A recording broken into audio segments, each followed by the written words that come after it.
Selamat malam, salam sejahtera, salam sehat, dan salam kebajikan untuk kita semua. Karena dalam rangka Idul Fitri, kami dari keluarga besar Genial ID dan Lembaga Studi Agama Filsafat mengucapkan taqabbalallahu minna wa minkum. Selamat lahir dan batin. Bapak Ibu, teman-teman semua, selamat datang kembali di kajian filsafat yang ke-42 yang secara rutin kita selenggarakan setiap hari Kamis atau malam Jumat, dan tidak terasa sebetulnya pertemuannya udah 2 pertemuan lagi gitu ya. Kalau Bapak Ibu lupa mengenai yang Bapak Ibu bisa kembali membuka YouTube-nya Genial ID. Juga dalam kesempatan yang berbahagia Bapak Ibu sehat selalu dalam lindungan Allah. Terima kasih bagi Bapak Ibu yang bergabung dan setia bersama kajian filsafat dari semoga ini bisa memberikan banyak manfaat untuk kita semua. Dan malam hari ini Bapak Ibu kita akan membahas mengenai teori kritis Jürgen Habermas.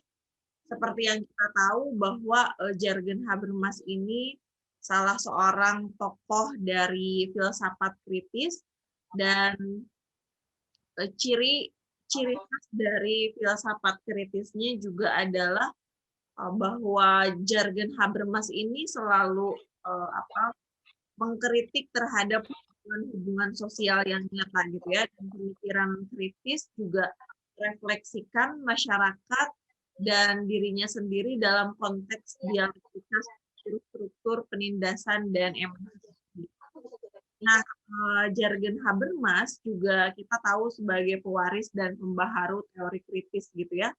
Arah penelitiannya, kalau kita baca tulisan-tulisan Habermas, subur dengan gaya pemikirannya Frankfurt School gitu ya, dan bagi filsafat dan tentu saja untuk ilmu sosial umum lainnya, khususnya bagi ilmu komunikasi mungkin seperti saya yang saat ini sedang bergelut di ilmu komunikasi. Dan dalam pemikiran Habermas tentu saja teori kritis dirumuskan sebagai sebuah filsafat empiris sejarah dan praktis gitu ya, tetapi tidak dikembalikan kepada ilmu-ilmu analitis, kemudian filsafat dan juga refleksi kritis bagi Jürgen Habermas. Seperti apa teori kritis Jürgen Habermas?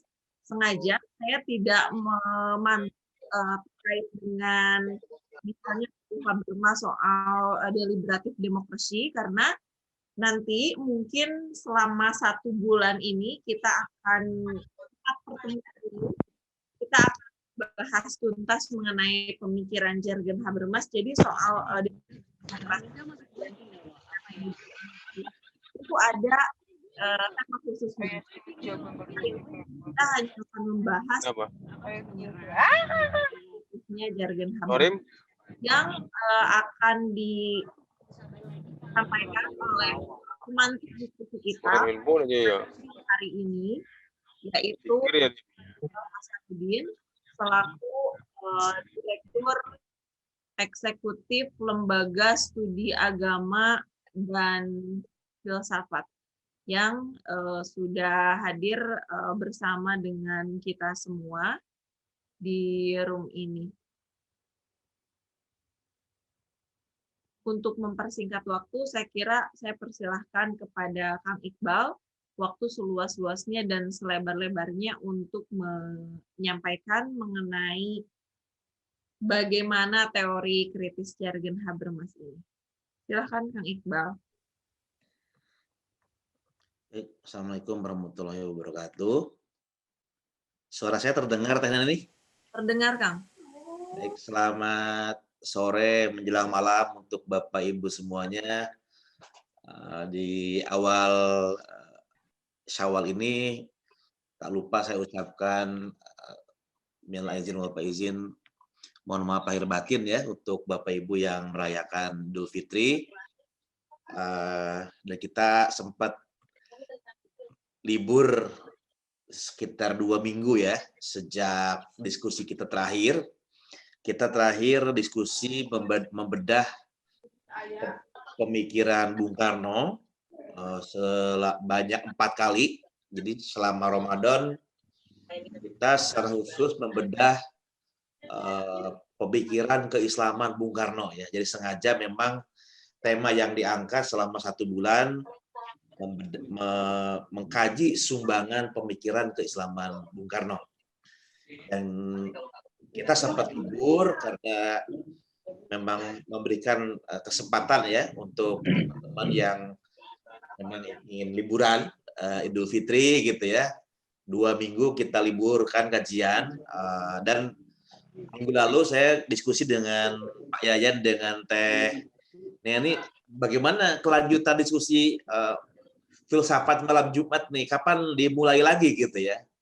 Nah, saya bilang kita perlu diskusi dulu dengan Bapak Ibu semua, topik-topik yang akan dikembangkan setelah diskusi kemarin Bung Karno. Maka saya bilang sekalian halal bihalal nanti hari Kamis malam Jumat kita akan diskusi sekaligus penjajakan ya. Saya ingin menawarkan 1 bulan ke depan kita mendiskusikan sumbangan pemikiran dari seorang filsuf Eropa kontemporer yang tadi diperkenalkan oleh Teneni, namanya yang juga sangat terkenal, Jürgen Habermas ya. Jadi pada malam ini saya menyampaikan semacam pengantar atau lebih tepatnya proposal agar dalam waktu 1 bulan ke depan kita berfokus untuk mendalami pikiran dan sumbangan dari Jürgen Habermas ini.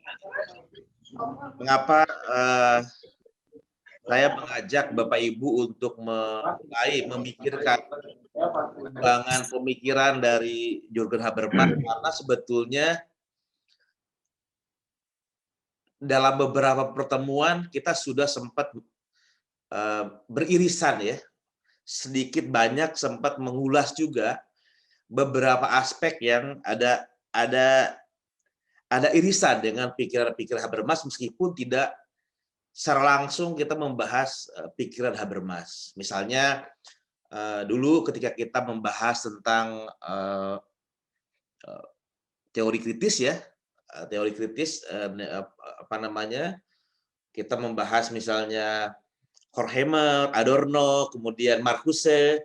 Sedikit banyak kita juga mengulas tentang konteks bagi kemunculan teori kritis Jürgen Habermas gitu. Kemudian kita juga sempat mendiskusikan pikiran-pikiran John Rawls ya yang berkembang di Amerika, dan karena John Rawls di antara sumbangannya adalah juga berdialog ya sebagai sesama penafsir pemikiran penerus Immanuel Kant dengan Habermas, maka mau tidak mau ketika kita mendiskusikan pikiran-pikiran John Rawls, kita juga sedikit banyak mengulas juga pikiran-pikiran Habermas ya. Termasuk juga ketika kita membahas tentang perdebatan antara liberalisme dan komunitarianisme ya, di sana juga kita sedikit banyak mengulas pikiran-pikiran Habermas. Bahkan secara khusus kita sempat mengulas tokoh-tokoh yang banyak dipengaruhi oleh Habermas ya, misalnya Sheila Ben Habib, kemudian Axel Honneth yang adalah murid Habermas, kita sudah pernah bahas secara khusus dalam sebuah pertemuan gitu ya. Sementara Habermas sendiri kita singgung tapi belum sempat kita bahas karena kita anggap Habermas adalah satu topik khusus yang perlu kita beri waktu khusus dan perlu kita beri energi khusus untuk mempelajarinya, karena betapa pentingnya sumbangannya dalam filsafat, termasuk juga filsafat sosial dan politik kontemporer. Nah, dengan pertimbangan-pertimbangan itu, walaupun selama ini sempat kita bahas sedikit-sedikit, kita belum sempat menyentuh topik pemikiran Habermas secara khusus dan utuh.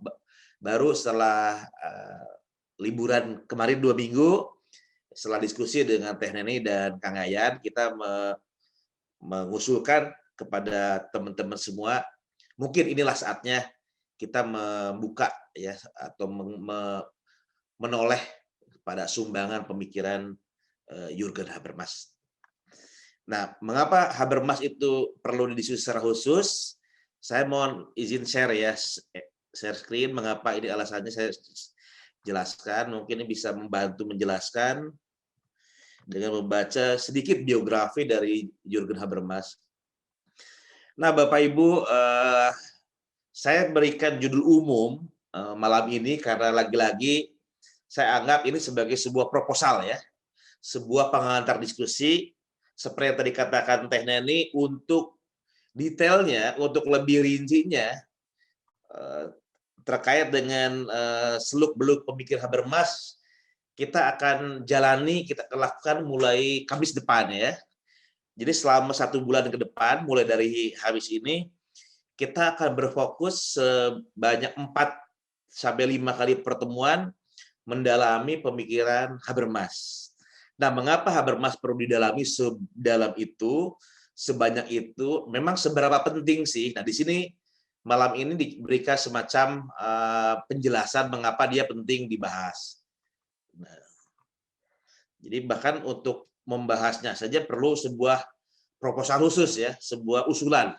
1 malam kita bahas di sini. Nah, tentu pertama-tama yang perlu kita jelaskan secara umum adalah biografi singkat ya. Mengapa orang ini kok kayak penting banget didiskusikan, siapa sih? Memang dia hidup kapan? Masih hidup apa udah meninggal gitu? Apa saja karyanya dan sumbangannya dalam bidang apa saja? Nah, paling enggak kita perlu membaca sedikit kilas biografi dari orang yang akan kita bahas 1 bulan ke depan ya. Nah, nama lengkapnya Jürgen Habermas, ini lahir 18 Juni 1929 di Düsseldorf, Jerman ya. Ia dibesarkan di kota Gummersbach, sebuah kota kecil dekat Düsseldorf itu. Di perguruan tinggi, ya, dia memilih studi sastra, sejarah, psikologi, ekonomi, dan filsafat di Universitas Göttingen ya. Dan dia memperoleh gelar doktor filsafat setelah menulis tentang disertasi dalam bidang filsafat dengan topik yang absolut dalam sejarah. Ini adalah studi Habermas tentang pemikiran Schelling ya. Schelling ini adalah seorang filsuf dari idealisme Jerman. Jadi kalau kita yang belajar sejarah pemikiran Eropa ya, sejarah filsafat, ada yang disebut sebagai fase yang disebut sebagai idealisme Jerman. Nah, idealisme Jerman itu diantaranya sumbangan yang pikiran dikembangkan oleh orang-orang seperti Immanuel Kant, Fichte, Schelling, Hegel. Nah, Schelling adalah salah satu tokoh yang dibahas menjadi kajian dalam disertasi Habermas ya, yang absolut dalam sejarah. Nah, topik Habermas ini mencerminkan pergulatan Habermas dengan pemikiran kritis di Jerman ya.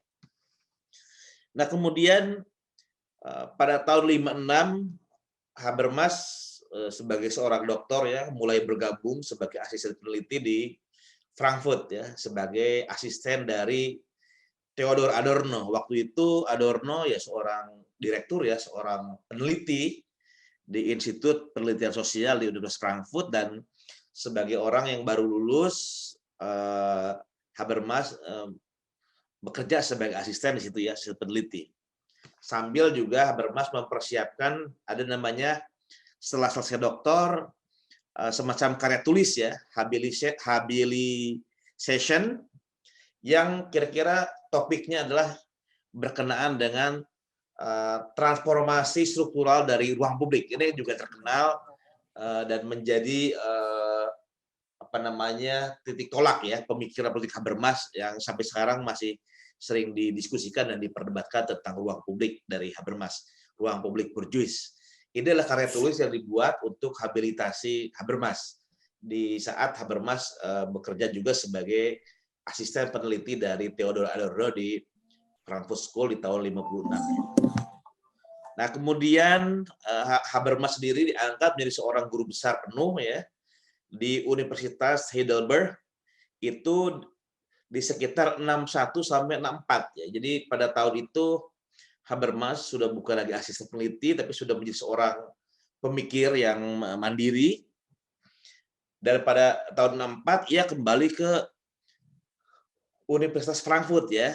Karena diangkat menjadi profesor sosiologi dan filsafat menggantikan Horkheimer. Bahkan ya sejak tahun 4 Habermas sudah bukan lagi asisten, tapi bahkan menjadi seorang pemimpin ya dari Institut Penelitian Sosial Frankfurt yang terkenal. Bahkan Habermas dianggap sebagai generasi kedua, sebagai pembaharu, di mana generasi pertama yang kita sebutkan tadi ya, Max Horkheimer, kemudian Theodor Adorno, dan juga Herbert Marcuse, para generasi awal teori kritis mengalami kemacetan, mengalami kebuntuan, dan Habermas kemudian mengubah proyek dari Institut Penelitian Sosial atau teori kritis dari Universitas Mazda Frankfurt memberikan satu dimensi baru di dalam teori kritis dengan menambahkan paradigma komunikasi sehingga memberikan jalan baru bagi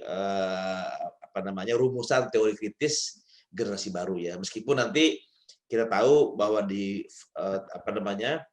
teori kritis juga ada generasi ketiga yang sudah kita diskusikan, muridnya Habermas, Axel Honneth ya, masih ada kaitan, masih ada pengembangan dari teori kritis awal, tapi ya Habermas sendiri adalah sumbangan yang sangat penting dalam perkembangan teori kritis itu di antara generasi pertama, kedua, dan ketiga. Kita tidak bisa berbicara tentang Axel Honneth tanpa berbicara tentang Habermas.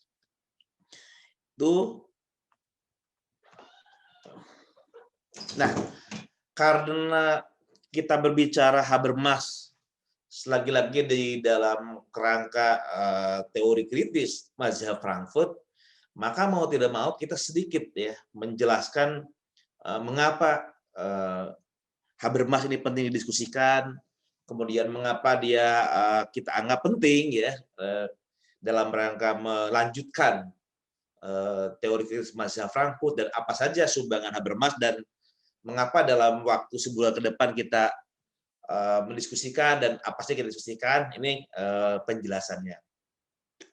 Bapak Ibu semua, Habermas disebut sebagai generasi kedua dari teori kritis mazhab Frankfurt ya. Generasi kedua artinya ada yang mendahului, ada yang memulai. Nah, siapa yang mendahului, siapa yang memulai, itu disebut sebagai generasi pertama ya.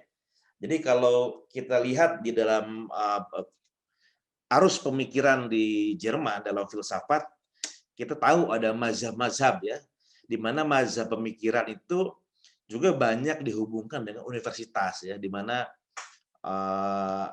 misalnya atau juga kota gitu ya. Ada kota, ada universitas tergantung yang terkenal. Ada mazhab Baden, ada mazhab Frankfurt, ada mazhab Heidelberg dan lain sebagainya. Dan mazhab Frankfurt ini dikaitkan dengan Universitas Frankfurt yang ada di kota Frankfurt am Main ya. Jadi ini satu mazhab pemikiran, mazhab filsafat di Jerman karena berafiliasi dengan Institut Penelitian Sosial Frankfurt. Jadi filsafat ada banyak mazhabnya gitu ya, ada mazhab macam-macam, dan Frankfurt adalah salah satu mazhab filsafat yang ada di Jerman yang memiliki kekhasan yang dalam hal ini kalau kita sebut dengan istilah yang lengkap, maka mazhab Frankfurt disebut sebagai teori kritis masyarakat mazhab Frankfurt. Jadi Frankfurt School atau mazhab Frankfurt juga sering disebut sebagai teori kritis saja atau teori kritis masyarakat. Nah, mengapa mazhab Frankfurt ini atau Frankfurt School ini dianggap memiliki kekhasan dengan istilah teori kritis atau kritis masyarakat? Karena memang kurang lebih inilah proyek yang diangkat oleh Institut Penelitian Sosial ya, yang dikembangkan oleh para pendirinya. Para pendirinya adalah bukan seorang ya, kumpulan para pemikir, dan kebetulan sebagian besar pemikir dari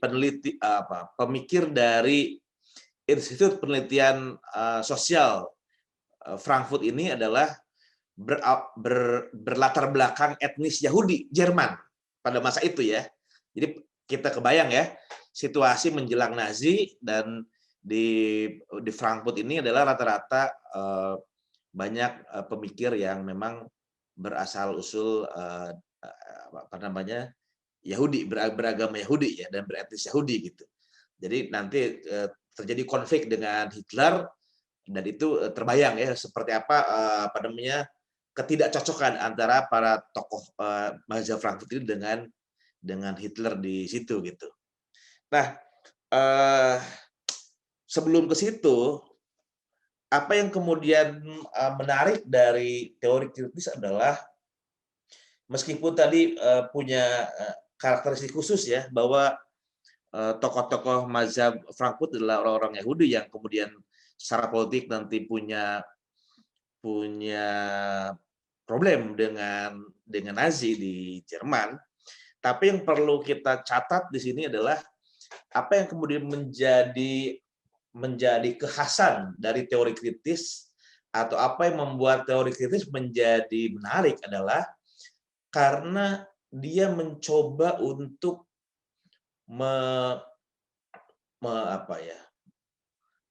mensintesiskan antara filsafat dan sosiologi gitu ya. Jadi sejauh ini kan sosiologi atau ilmu-ilmu sosial itu kan cenderung ingin menjelaskan masyarakat apa adanya secara objektif, gitu kan.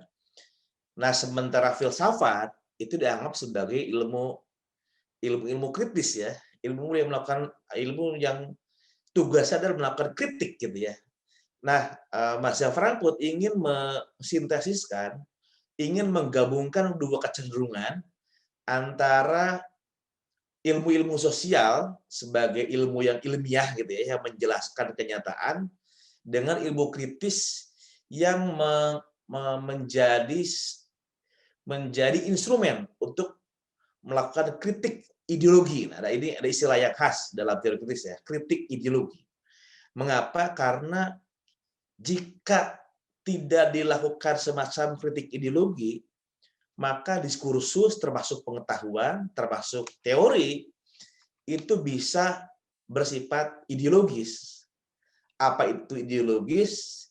Disebut ideologis jika dia berpretensi untuk menjadi teori umum, menjelaskan kenyataan apa adanya, tanpa mendeskripsikan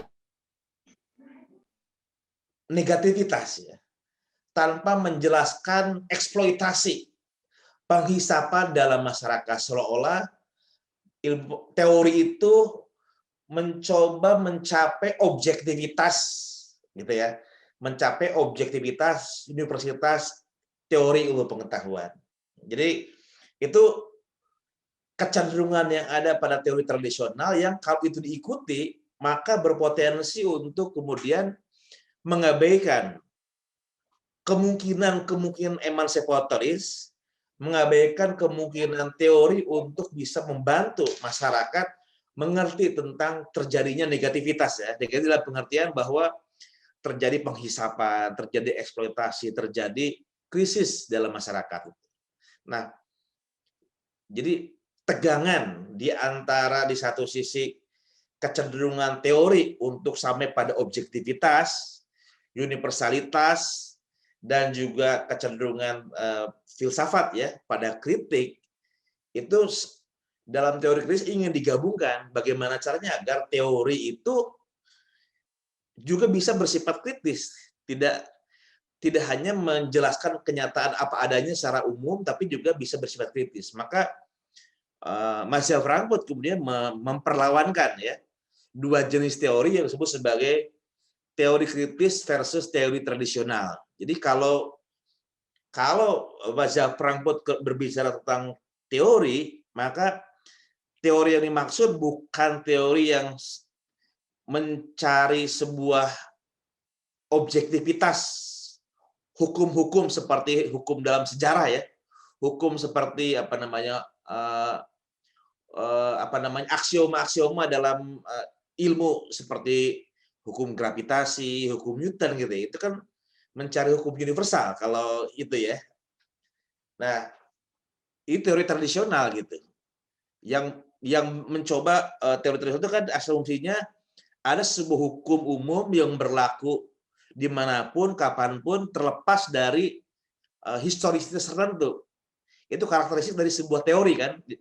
Sesuatu disebut teori kalau dia melampaui konteks tertentu, historisitas tertentu, kondisi tertentu, dia universal. Dimanapun, kapanpun, teoria gitu ya, melampaui kondisi historis tertentu, teoria gitu. Itu pengertian tradisional tentang teori ya, dalam pengertian itu. Nah problemnya adalah kecenderungan atau orientasi kepada tadi objektivitas, menjelaskan kenyataan seperti itu dalam pengertian melampaui historisitas justru berpotensi untuk menjadi ideologis karena mengabaikan fakta bahwa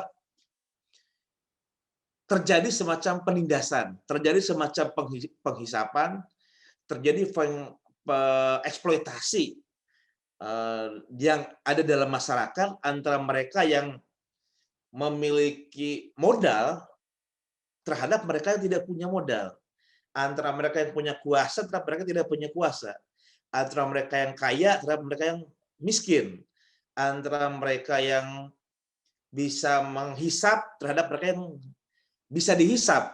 Nah, situasi-situasi seperti inilah yang kemudian perlu menjadi perhatian dari teori kritis, sesuatu yang dalam teori tradisional dihindari karena dalam teori tradisional kecenderungan untuk melakukan kritik dianggap sebagai bagian dari nilai yang dihindari ya, subjektif gitu. Sementara dari teori kritis itu justru ingin dicapai dalam teori kritis. Itu mengapa disebut sebagai teori kritis karena teori yang mereka kembangkan tidak hanya menjelaskan kenyataan apa adanya secara objektif universal, tapi melakukan kritik, mengeksplisitkan penghisapan, mengeksplisitkan eksploitasi, mengeksplisitkan siapa yang diuntungkan dalam masyarakat, siapa yang bermain dengan kekuasaan, atau siapa yang bermain dalam diskursus yang berkembang. Nah, ini yang ingin coba dijelaskan di dalam teori kritis ya. Itu yang membedakan dengan teori tradisional. Kemudian yang kedua yang menjadi karakteristik mendasar dari teori kritis Marshall Frankfurt adalah apa yang disebut sebagai dialektika pencerahan ya. Nah, ini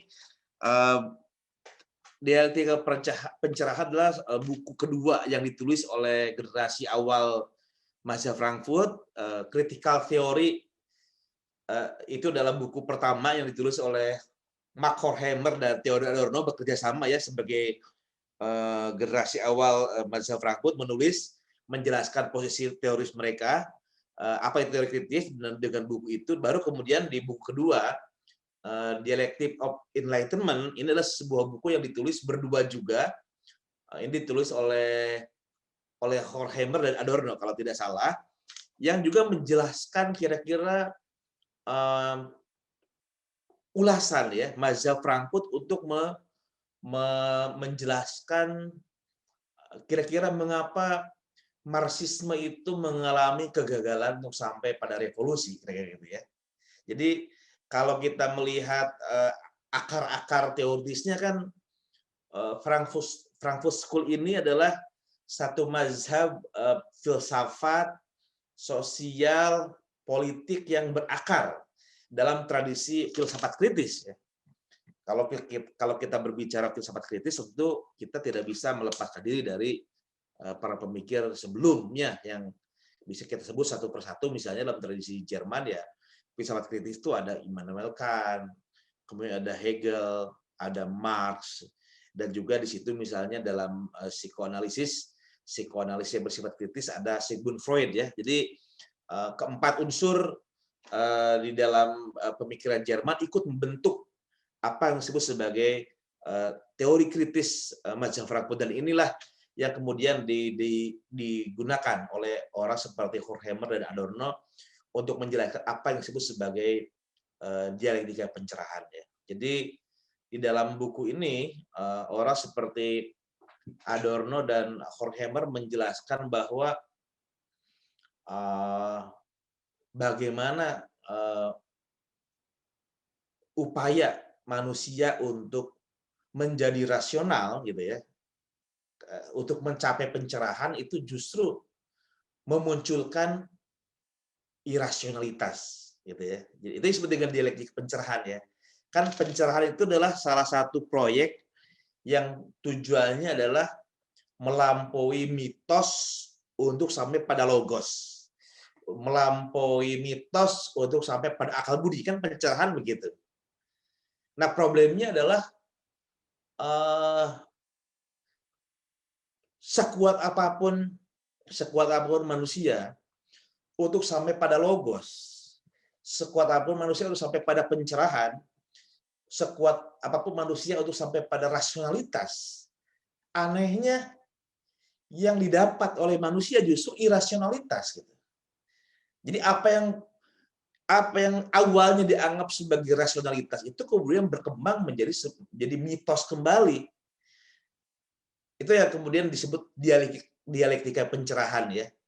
Nah, tentu kalau kita lihat bukti-bukti historisnya, jelas dialektika pencerahan adalah merefleksikan semacam kekecewaan ya dalam filsafat Eropa dengan kemunculan perang dunia ya, perang dunia pertama, perang dunia kedua, bahkan belakangan sampai terjadi Auschwitz ya terhadap orang Yahudi di Eropa ya. Ini sebuah kegetiran sebetulnya, karena salah satu janji dalam pencerahan Eropa itu kan, salah satu yang dibayangkan dari sebuah semangat pencerahan itu kan manusia itu menjadi rasional, manusia menjadi mandiri, manusia menjadi akil balik gitu ya. Manusia udah keluar dari masa kekanak-kanakannya karena bisa menggunakan akal budinya secara optimal. Ilmu pengetahuan berkembang, bisa mandiri, akal budi bisa digunakan dengan utuh ya, karena sudah orang akil balik itu kan udah dewasa ya. Beda ya, kalau orang masih anak-anak itu masih belum sadar gitu ya, belum dewasa, masih belum bisa berpikir secara mandiri. Tapi kalau sudah dewasa itu dia mengerti, tahu sebab akibatnya, kalau seperti ini akibatnya seperti itu, kalau begini akibatnya seperti itu. Jadi orang tahu gitu sebab akibat karena dia bisa menggunakan akal pikir, sudah akil balik gitu. Nah, harapannya sebuah masyarakat yang mengklaim diri sampai pada pencerahan ya, seperti di Eropa itu harusnya sudah secara umum mengalami rasionalisasi. Sudah tidak ada lagi pengalaman negativitas ya, yang irasional ya. Artinya kan kalau dia mengulangi irasionalitas yang baru, artinya ada kegagalan dalam proses pendewasaan. Dan ternyata yang terjadi di Eropa seperti itu ya. Jadi pada abad 20, jadi setelah Eropa mengklaim diri sebagai negara yang mengalami rasionalisasi ya, revolusi revolusi Perancis, revolusi industri, kemudian mengalami pencerahan gitu ya, di Eropa diklaim sebagai pusat peradaban, pusat akal budi gitu. Tiba-tiba muncul perang dunia pertama, muncul perang dunia kedua, muncul Auschwitz. Auschwitz itu ada satu praktek di mana orang Eropa yang katanya beradab kemudian mengeksekusi orang Yahudi. Orang Yahudi dikumpulkan di kamp-kamp konsentrasi, dikumpul dan dibunuh. Dibunuh, dan cara mereka dibunuh dengan cara dimasukkannya gas beracun. Alasannya kenapa dimasukkan mereka di dalam sebuah ruangan dengan gas beracun? Karena sayang, terlalu mahal harga satu peluru untuk menembak satu orang kepala Yahudi. Jadi supaya lebih hemat karena mereka nggak berharga, sudahlah dimasukin di satu ruangan, dipencet satu gas, sekali pencet langsung mati. Ya, setimpal lah dengan rendahnya harga diri orang Yahudi, begitu pula biaya yang dikeluarkan untuk membunuh mereka tidak boleh mahal-mahal, senjata terlalu mahal gitu.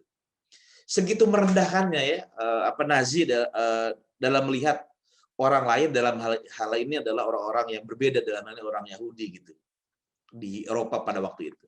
Nah, tentu kemunculan fenomena ini ya, Perang Dunia, kemudian terutama Auschwitz ya terhadap orang Yahudi ini sebuah kegetiran, dan kebetulan para pemikir mazhab Frankfurt ada para pemikir Marxis yang banyak dipengaruhi oleh Marx, Hegel, tapi juga adalah mereka juga orang-orang Yahudi ya yang merasakan betul kegetiran sebagai orang Yahudi Jerman dikejar-kejar oleh Nazi gitu. Dan memang Horkheimer dan Adorno dan Marcuse ya sampai mereka harus kemudian kabur dari Jerman ke Amerika pada masa itu karena mereka mengalami persekusi oleh Nazi ya. Jadi karena profesor-profesor dianggap berdarah Yahudi itu tidak diperkenalkan lagi, bukan hanya tidak diperkenalkan, bahkan banyak yang mengalami eksekusi, maka beberapa orang yang mendapatkan kesempatan untuk melarikan diri akhirnya dilarikan ya ke tempat lain, dan beberapa pemikir mazhab Frankfurt lari ke tempat lain di Eropa, baru kemudian didapat suaka di Amerika. Jadi sampai selesai Horkheimer, Adorno sempat balik lagi ke Jerman setelah Nazi kalah gitu ya. Dan beberapa pemikir lain seperti Herbert Marcuse bahkan tidak sempat balik lagi. Jadi setelah dia mengalami persekusi di Jerman, kemudian pindah ke Amerika dan akhirnya mengajar sampai meninggal di Amerika, nggak balik lagi selepas persekusi oleh Nazi. Tapi ya Horkheimer dan Adorno sempat balik lagi ke Jerman, melanjutkan meskipun mengalami kebuntuan ya, dan mereka cukup frustasi ya bahwa bagaimana mungkin proyek pencerahan, proyek rasionalisasi, proyek modernisasi itu kemudian berujung pada irasionalitas, berujung pada satu Auschwitz, berujung pada Perang Dunia, ada sesuatu yang tidak bisa dipahami gitu. Itu disebut sebagai dialektika pencerahan. Nah, kemudian yang istilah yang lain nih yang juga banyak muncul dalam teori kritis mazhab Frankfurt adalah disebut sebagai rasio instrumental. Nah, ini rasio instrumental ya. Ini adalah sebuah istilah yang diambil dari Max Weber dalam tradisi Jerman sendiri. Kita tahu dalam tradisi teori sosial Jerman, Weber itu membedakan dua tindakan rasional ya. Ada yang disebut sebagai Weh rationalität, ada Zweck rationalität. Ada rasio instrumental, ada rasio berorientasi nilai. Jadi rasionalitas dalam teori tindakan itu ada dua. Rasional dalam arti tujuan dan rasional dalam arti cara. Nah, yang berkembang dalam masyarakat barat itu adalah bukan rasionalitas tujuan atau realitas nilai, tapi rasionalitas dalam hal cara, instrumental. Ini yang terkenal ya dalam menjadi sasaran kritik dari teori kritis gitu. Mengapa kemudian praksis emansipatoris, pembebasan tidak berkembang? Karena begitu kuatnya rasio instrumental dalam segenap kehidupan masyarakat, dalam ilmu pengetahuan, di kampus, dalam politik, semua yang bekerja adalah rasio instrumental gitu. Nah, apa yang membedakan rasio instrumental dari rasio berorientasi nilai? Kalau rasio berorientasi nilai, maka yang bersifat rasional adalah tujuannya gitu ya. Jadi yang menjadi fokus dari rasio berorientasi nilai adalah tujuannya harus bersifat rasional. Misalnya kebahagiaan. Untuk sampai pada kebahagiaan, mengapa kebahagiaan itu harus menjadi tujuan? Nah, itu ada ada ada justifikasi ya, ada penjelasan-penjelasan mengapa gitu. Atau keadilan, mengapa keadilan itu penting? Kesetaraan, mengapa itu kesetaraan penting? Nah, semua yang terkait dengan nilai-nilai tujuan hidup itu ada semacam penjelasan rasionalnya gitu. Ini rasionalitas yang berorientasi nilai, tujuan. Nah, sebaliknya, kalau rasionalitas yang dikaitkan dengan instrumen, yang rasional dalam arti tujuan tidak pernah menjadi persoalan.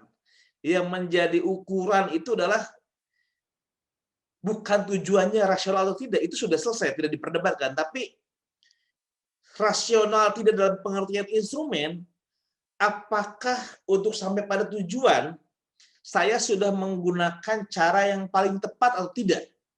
Semakin tepat, semakin cepat, maka semakin rasional.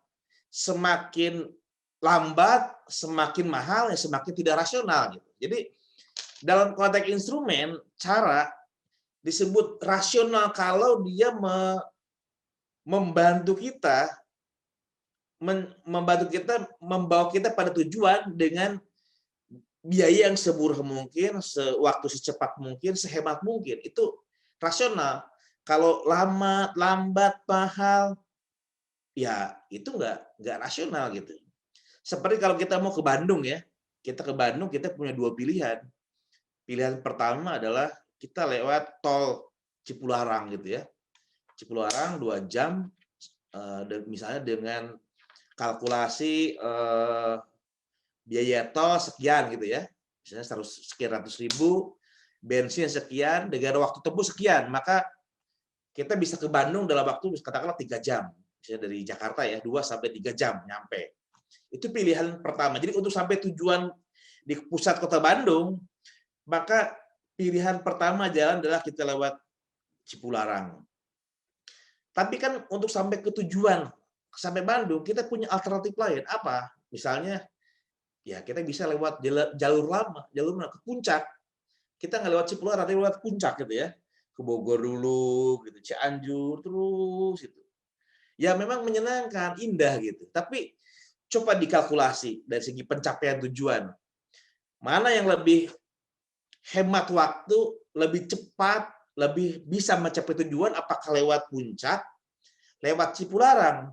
Coba dikalkulasi dari segi hematnya waktu, dari segi tenaga yang keluar, dari segi sejauh mana tujuan bisa tercapai, mana yang paling efektif dan efisien. Maka kita akan mengatakan jelas, kalau tujuannya adalah efektivitas, kita akan memilih ke Cipularang daripada muter jauh ya.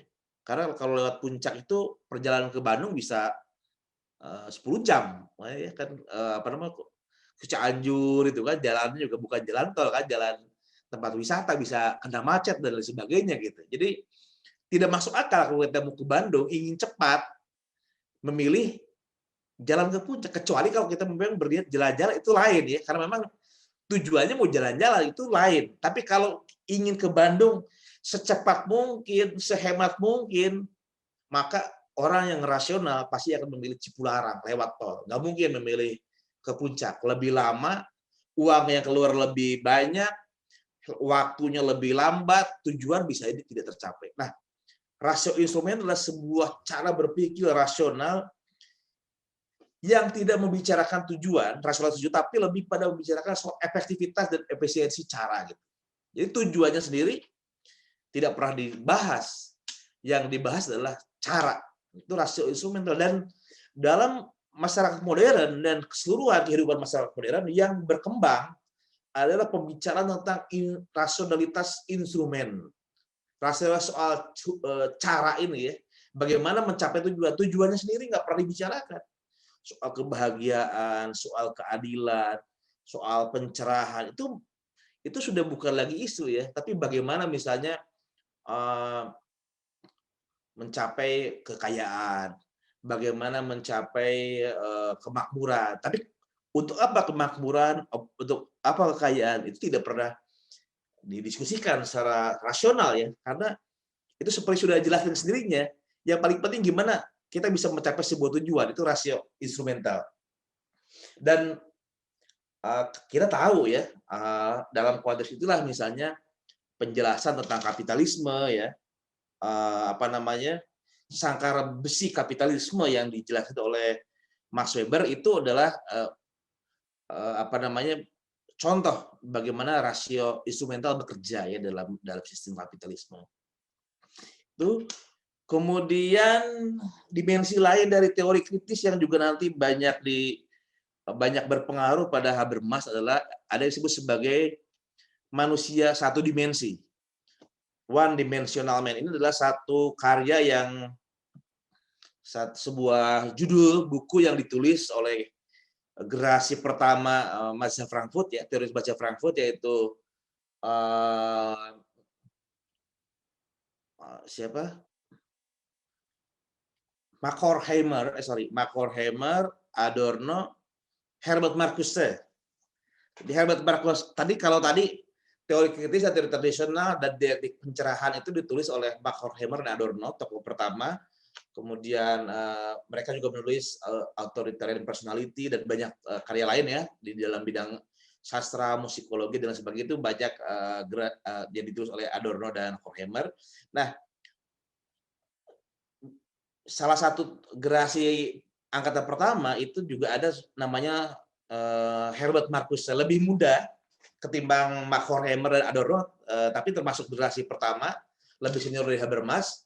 Itu juga menulis yang ikut memberikan penjelasan tentang apa itu teori kritis Mazhab Frankfurt ya, yang kalau disebut karakteristik dari masyarakat modern dan mengapa Marxisme itu mengalami kegagalan. Jadi kalau tadi penjelasannya adalah dialektika pencerahan, mau rasional tapi ya muncul irasionalitas. Kemudian yang kedua penjelasannya adalah berkembangnya rasio instrumental, hilangnya pembicaraan tentang tujuan, lebih menekan kepada cara gitu ya. Maka penjelasan yang ketiga adalah penjelasan yang bagus dari seorang Herbert Marcuse. Ini Herbert Marcuse ini seorang pemikir yang mendalam juga ya.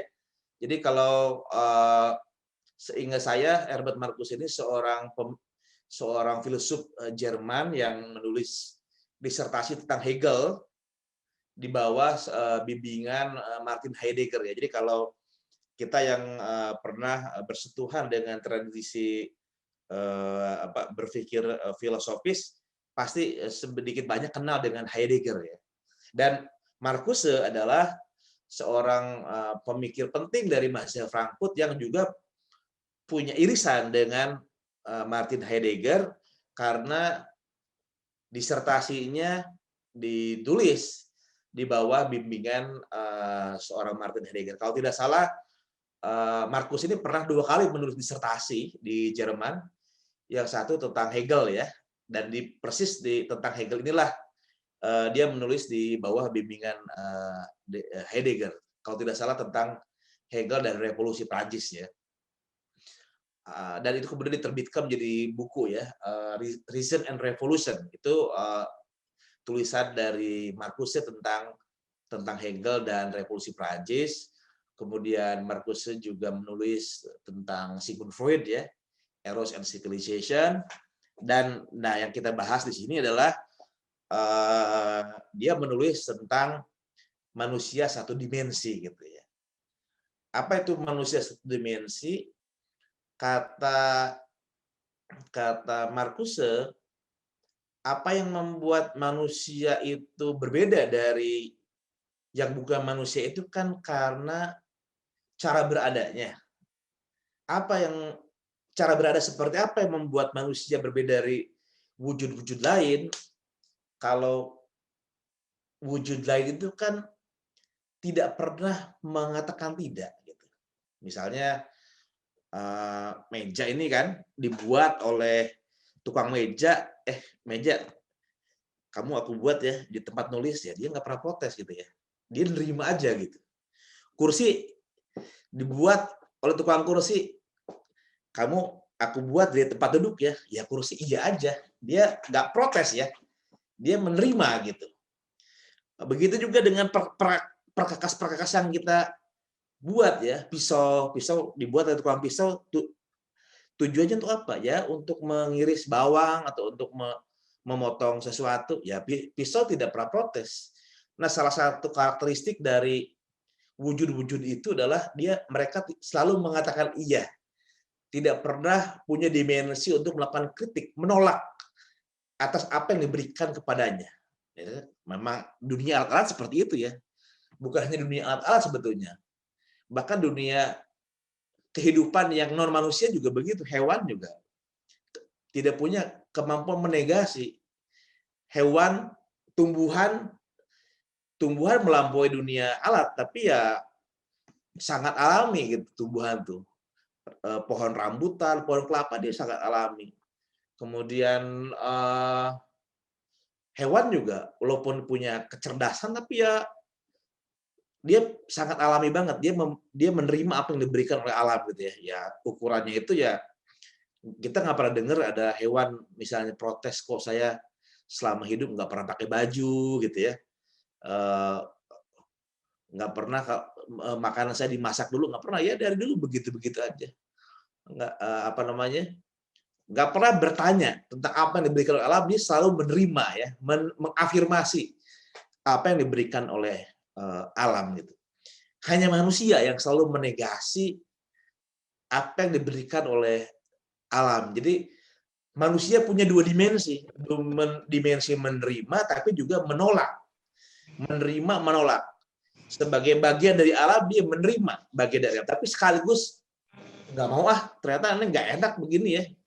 Kalau kita melihat bagaimana perkembangan masyarakat itu karena terjadi dialektika kan antara mengafirmasi dan negasi. Dulu manusia zaman dulu menerima hidup tinggal di gua gitu, tapi lama-lama nggak nyaman juga tinggal di gua, ganti nggak usah tinggal di gua, kita tinggal di mana. Nah, kemampuan untuk nggak mau tinggal di gua itu adalah kemampuan menegasi, menolak.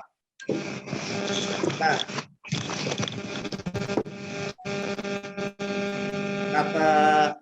kata Marcuse, manusia modern itu sudah kehilangan dimensi menegasi. Kemampuan mengatakan tidak, nggak bisa, tidak ada. Manusia itu sudah seperti benda-benda, selalu bilang iya. Pada atasan, ya. Kepada kapitalisme, ya. Kepada yang punya modal, ya. Semua serba, ya. Kenapa? Ya, karena manusia sudah kehilangan dimensi kritis. Untuk mengatakan tidak, manusia butuh kritis. Kalau nggak bisa mengatakan tidak, jadi selalu mengatakan iya, maka manusia sudah kehilangan dimensi yang utuh, maka manusia kemudian menjadi satu dimensi. Jadi kacamata kuda itu yang kemudian menjadi karakteristik dari manusia modern gitu ya.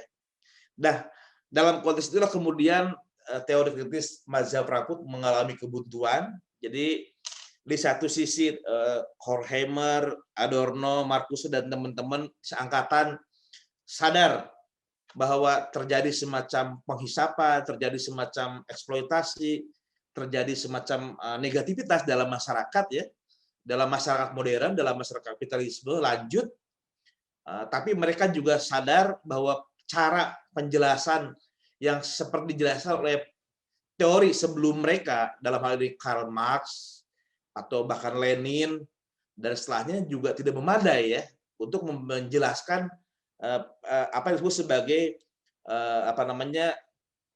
kondisi yang terjadi dalam kapitalisme lanjut, karena terjadi perbedaan ya struktur kapitalisme pada masa Marx hidup, ketika Marx merumuskan pikirannya, ketika Lenin merumuskan pikirannya, dengan kondisi kapitalisme di saat mazhab Frankfurt merumuskan teori kritis. Maka ada ketidakcocokan lah gagasan tentang praksis, gagasan tentang revolusi yang dirumuskan Marx dengan kondisi saat itu gitu. Dan mereka tahu ada yang salah, tapi mereka mengalami kebuntuan, terus harus seperti apa, mereka nggak tahu jalan keluarnya, dan mereka akhirnya kemudian tidak tahu dan tidak punya jalan keluar.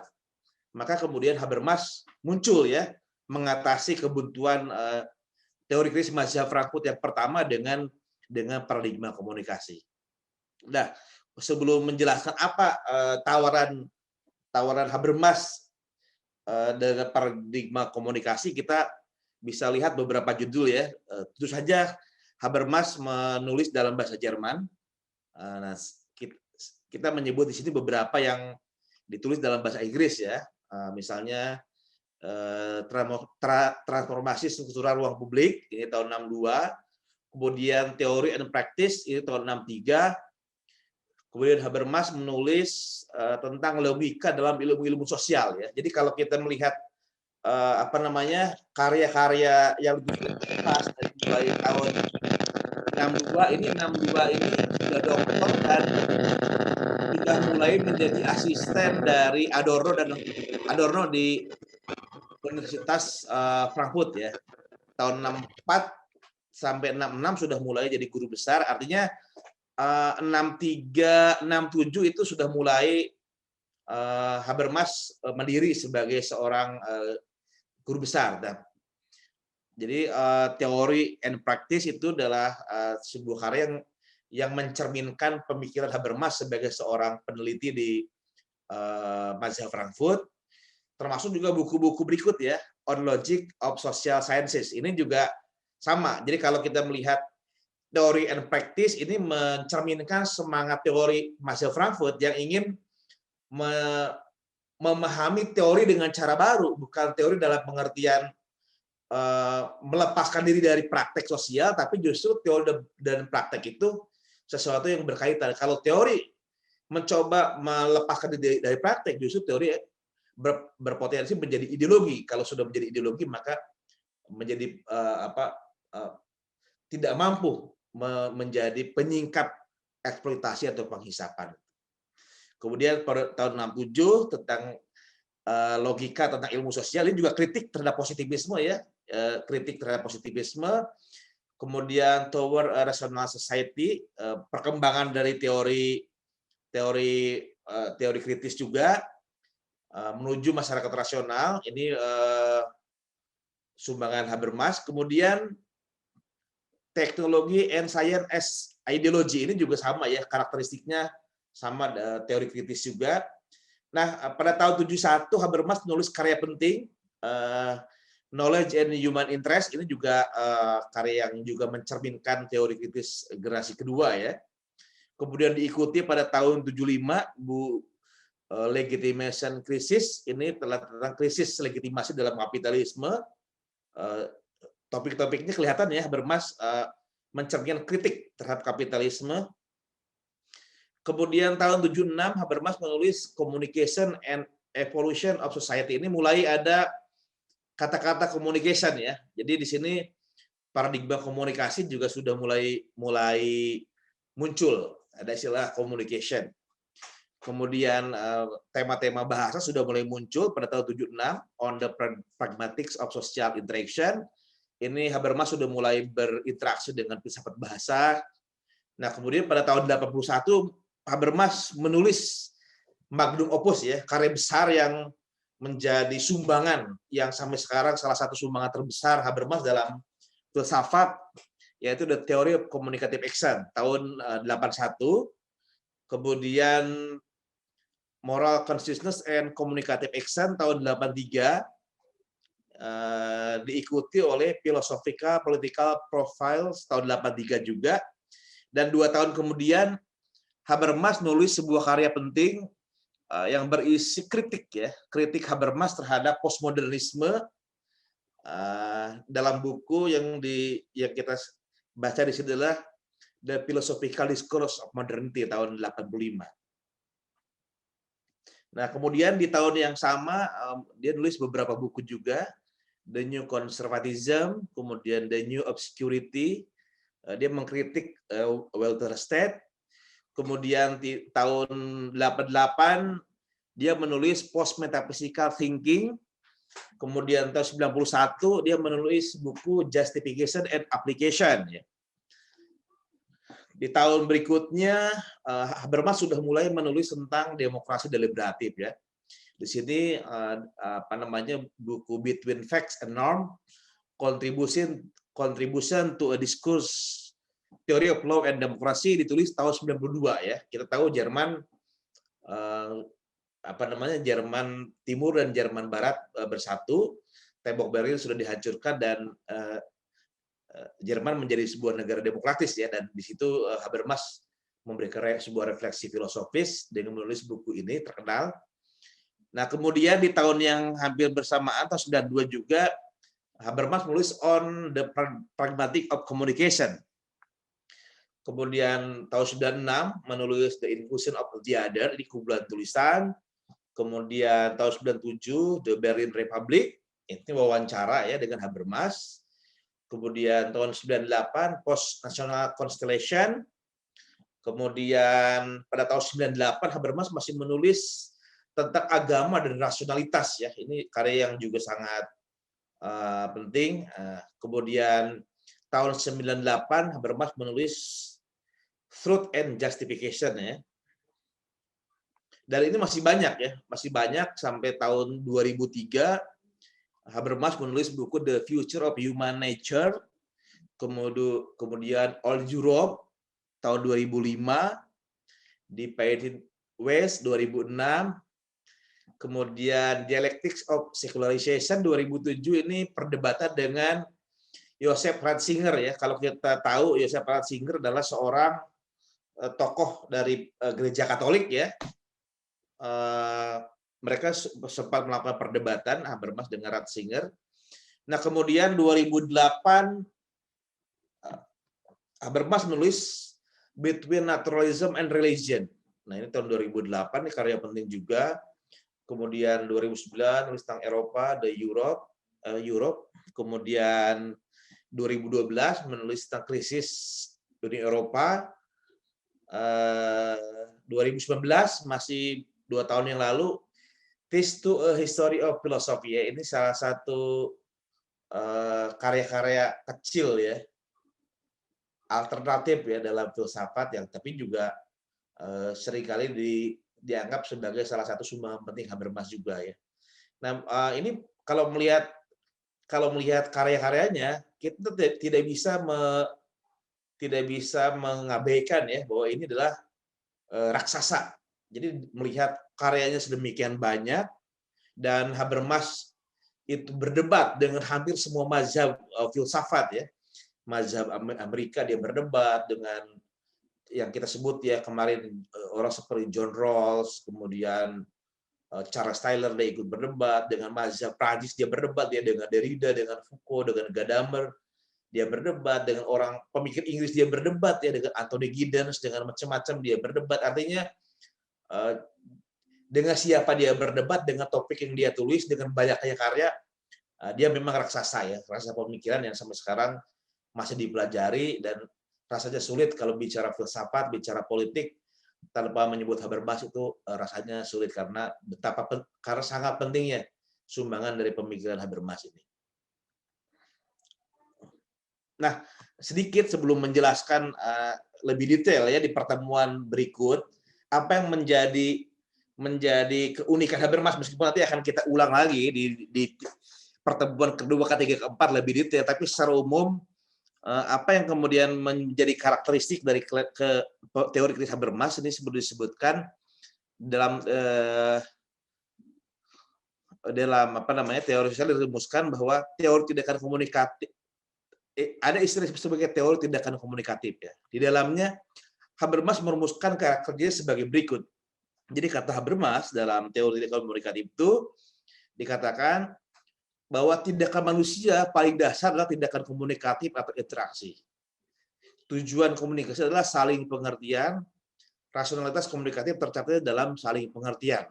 Nah, ini tindakan komunikatif yang dipahami oleh Habermas nanti yang akan menjadi poin utama ya kritik Habermas terhadap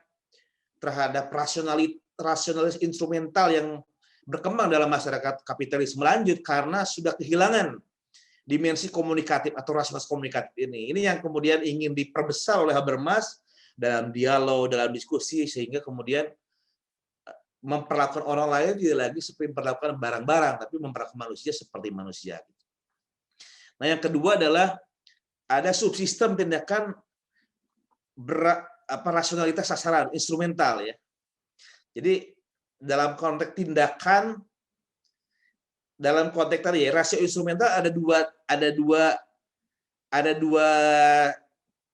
nama, ada subsistem.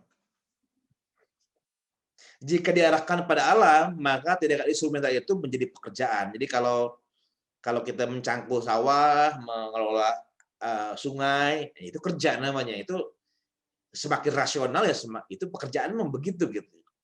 Tapi jika diarahkan pada sebuah manusia, tindakan instrumental seperti yang kita lakukan pada alam, pada sawah, maka disebut sebagai tindakan strategis.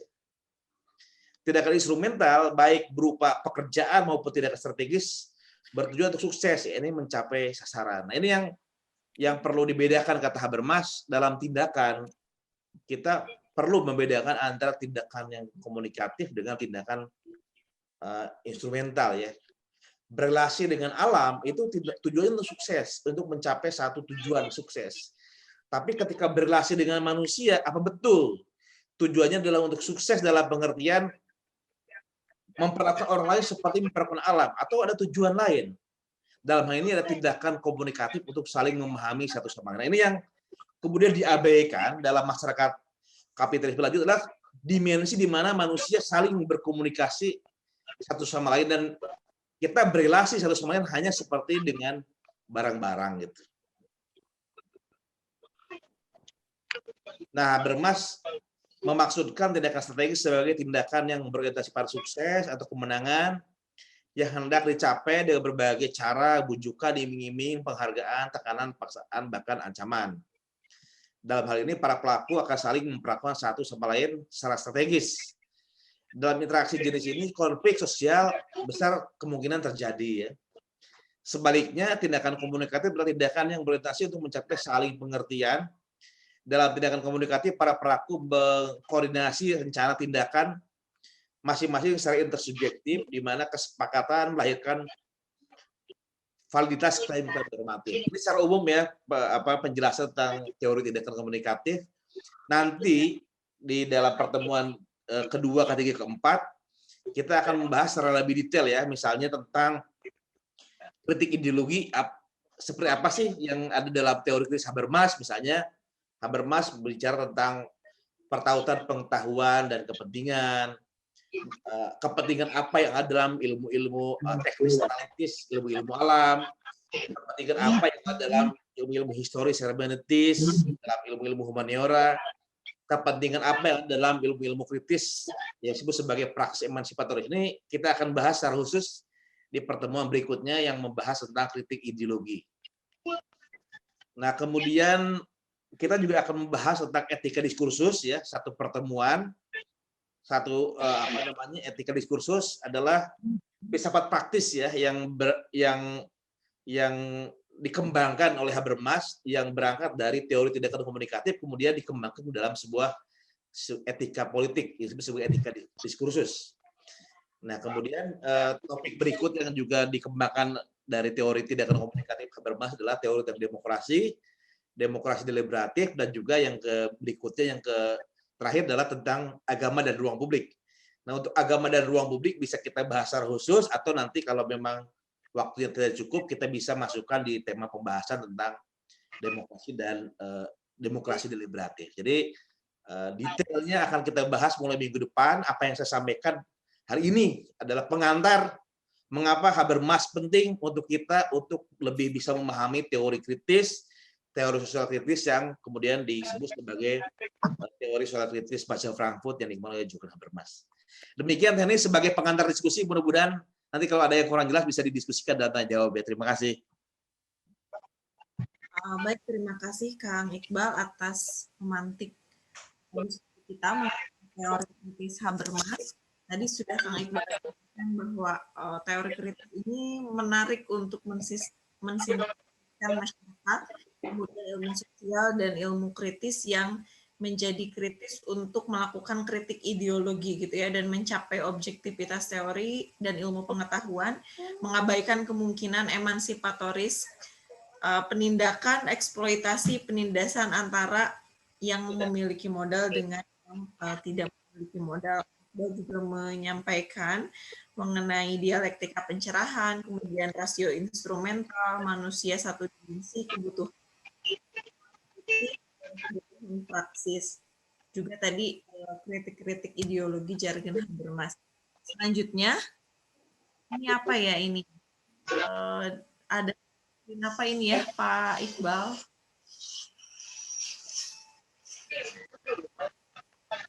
Selanjutnya saya persilahkan kepada Bapak Ibu yang mau bertanya atau misalnya mau menanggapi, juga menambahkan terkait dengan apa yang Kang Iqbal sampaikan. Dipersilahkan.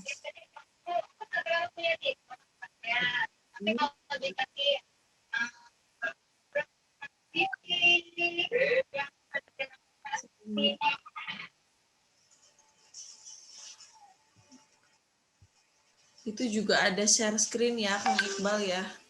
Apa di Neni aja gitu ya. Oke, silahkan Bapak Ibu yang mau berdiskusi malam hari ini.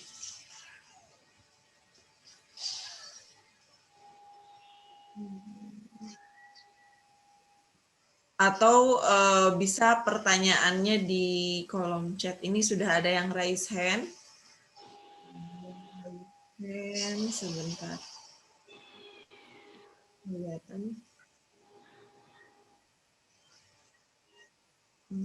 Oh ya, Pak Faisal Rahman silahkan. Assalamualaikum. Suara saya kedengeran nggak ya? Kedengeran. Oke. Mungkin saya ingin bertanya dengan Kang Iqbal, bisa bertanya juga atau mungkin bisa bantu dijelaskan. Kalau nggak salah ini kan Habermas ini 2019 itu mendapat penghargaan dari Uni Emirat Arab, buku penghargaan Sheikh Said, yang tadinya mau diterima, namun akhirnya ditolak karena mungkin dikritik oleh lingkungannya. Mungkin bisa dibantu itu karena sebuah buku atau karena tulisan-tulisannya sudah cukup banyak. Kedua, kenapa seorang sosok Habermas ini tadinya menerima tapi kok tiba-tiba menolak, seolah-olah dia tidak mengetahui situasi Uni Emirat Arab saat itu gitu. Mungkin itu pertanyaan saya aja. Terima kasih. Ya, terima kasih Pak Faisal. Kang Iqbal mau langsung ditanggapi, silakan. Baik, terima kasih ya Mas Faisal Rahman. Ini pertanyaan yang bagus. Habermas memang seorang, tadi kita sudah sedikit ulas ya, secara umum karya-karyanya cukup banyak, kemudian sangat berpengaruh dan diterjemahkan ke hampir banyak bahasa seluruh dunia, termasuk banyak karya Habermas sudah diterjemahkan ke dalam bahasa Indonesia ya. Nah, salah satu pertimbangan Habermas mendapat penghargaan di Timur Tengah itu adalah karena terjemahannya yang juga banyak dilakukan ya, terjemahan atas karya Habermas di dalam bahasa Arab dan banyak dibaca orang dan dianggap punya pengaruh gitu, sehingga kemudian layak diberikan penghargaan gitu. Nah, Habermas merasa ya sebagai orang yang diberikan apresiasi, awalnya ya senang-senang aja ya, karyanya diterjemahkan, didiskusikan, tentu semua pemikir kan pasti senang gitu ya. Nah, cuma ketika berbicara tentang penghargaan, banyak diberikan informasi tentang kondisi-kondisi di Timur Tengah gitu. Kalau Habermas berbicara tentang demokrasi, human right, berbicara tentang emansipasi, tapi di saat yang sama Habermas datang ke Timur Tengah untuk mendapatkan penghargaan dari katakanlah rezim yang dalam kasus tertentu juga melakukan pelanggaran HAM, itu seperti memberikan justifikasi atau legitimasi ya terhadap tindakan yang justru bertentangan dengan nilai-nilai yang diusung oleh pemikirannya sendiri. Nah, dengan informasi itulah kemudian Habermas yang awalnya mau datang untuk menerima penghargaan itu akhirnya memutuskan untuk tidak datang untuk menghilangkan kontroversi bahwa dia mendukung praktek eksploitasi yang dilakukan oleh para penguasa di Timur Tengah yang mendapatkan justifikasi eksploitasinya dengan memberikan hadiah-hadiah terhadap para pemikir seperti diberikan hadiah kepada Jürgen Habermas itu. Maka itu sebuah pilihan ya untuk tidak datang, dan saya kira ini terjadi di banyak kasus ya. Misalnya orang seperti Franz Magnius juga beberapa kali diundang untuk dapat penghargaan, misalnya menolak karena alasan politis, karena yang memberikan penghargaannya adalah pengusaha tertentu yang dianggap misalnya ikut bertanggung jawab dalam kasus lumpur Lapindo, sehingga kalau dia ikut menerima penghargaan seperti memberikan justifikasi ya terhadap orang itu, jadi memilih untuk tidak menerima penghargaan adalah salah satu kritik ya terhadap praktek terutama di satu sisi praktek yang eksploitatif, entah itu kepada sesama manusia maupun kepada alam, yang bertentangan dengan prinsip-prinsip umum dalam semangat emansipasi yang digunakan oleh para pemikir teori kritis. Itu barangkali Nani tanggapan dari yang disampaikan tadi pertanyaannya. Oke, baik, terima kasih Kang Iqbal atas tanggapannya. Ada lagi Bapak Ibu yang mau bertanya? Karena kalau bicara soal pemikiran Habermas ini sangat menarik sekali tentu saja ya untuk didiskusikan. Ada banyak sumbangsih pemikiran yang luar biasa saya kira dari Jürgen Habermas ini. Silakan, ada lagi? Ini tapi ada ini nih Kang, ada di kolom chat nih, Jürgen Habermas seorang pastor kalau nggak salah, bener nggak tuh Kang? Habermas bukan seorang pastor ya. Kalau kita melihat sejarah kehidupannya, Habermas tidak pernah menjadi seorang pastor. Ya bahkan dia orang yang sebetulnya cukup kritis ya terhadap agama ya.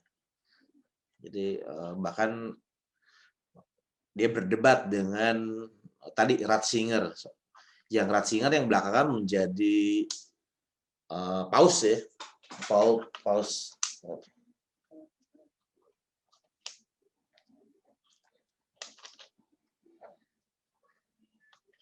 Memang Habermas belakangan menulis ya banyak tentang agama juga, misalnya Between Naturalism and Religion, bagaimana kaitan agama dengan filsafat gitu ya. Kemudian tentang ruang publik, agama dan ruang publik, Habermas juga nulis ya di karya-karya yang belakangan. Tapi Habermas ya sebetulnya ya, dia adalah seorang pemikir yang mencerminkan semangat dari filsafat Barat ya, yang berpijak pada gagasan tentang rasionalitas dan kritik terhadap tradisi, kritik terhadap agama gitu.